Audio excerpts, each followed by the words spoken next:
You're exhausted. You've worked a 10-hour day, yet somehow none of your major projects moved forward.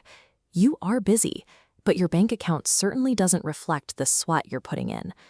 Business strategist Dan Kennedy argues this happens because entrepreneurs treat their most finite resource casually. His philosophy is blunt. Time is money, and if you want to keep your money, you have to be absolutely ruthless with your schedule. Look at this funnel. You're likely pouring huge amounts of energy into the top, answering endless emails, tweaking a logo, doing basic admin. Kennedy calls this majoring in minors. You're spending high-value time on low-yield activities, choking off the actual revenue-generating work at the bottom. When you don't aggressively categorize your work, every tiny task demands equal attention, leading straight to decision fatigue. You need to divide your daily actions into 3 strict lists: what you are an absolute expert at, what you are average at, and what you are terrible at. Scaling your income starts with identifying which parts of your current schedule are genuine work and which are high-effort distractions keeping you from your financial goals.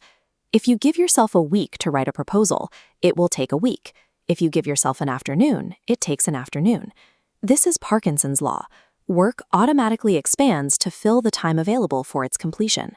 Modern productivity experts like Timothy Ferriss have built entire frameworks around this concept.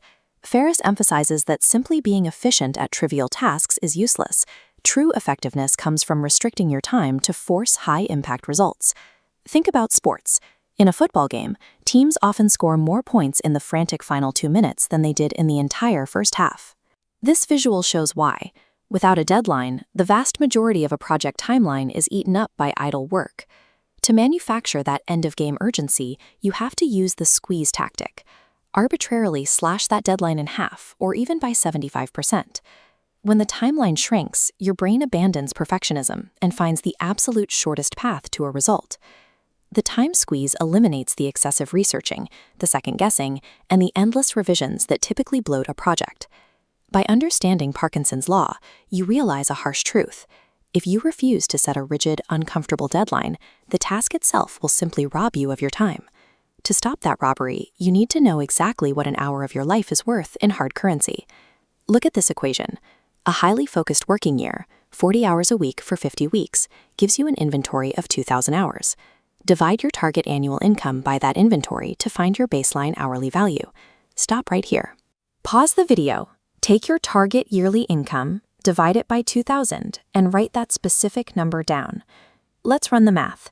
If your goal is $200,000 a year, your time is worth $100 an hour. If you want to make $1 million, that exact same hour must produce $500.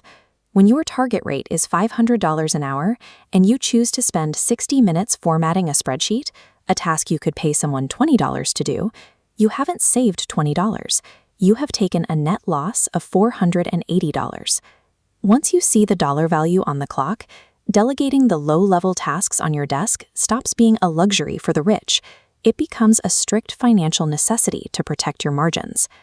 Now that your time is protected financially, you have to protect it mentally using a technique called clearing the calculator. As you see here, trying to solve a new math problem with the previous numbers still on the screen creates a mess. Your brain works the exact same way. Carrying thoughts from your last meeting into your next project creates severe attention residue. Multitasking is a neurobiological myth. Every time you switch contexts between emails, calls, and deep work, you drain glucose from your brain, temporarily lowering your cognitive ability. You have to mentally hit clear before starting the next task. To eliminate that switching, you must engineer your calendar. Instead of leaving your day open to the demands of others, block off specific hours dedicated strictly to your high-value work. Treat this block as an immovable appointment with a crucial client, except the client is you. The target metric here is 0 unscheduled time. If there is blank space on your calendar, someone else will claim it for their own priorities. Your daily execution comes down to this specific sequence. First, calculate your hourly rate and eliminate any task below it. Second, apply the squeeze tactic to your deadlines. Finally, proactively block your calendar for only those top-tier tasks where you have genuine expertise. A structured, ironclad schedule signals a high value for your own output. Guarding your time forces the rest of the world to respect it as well.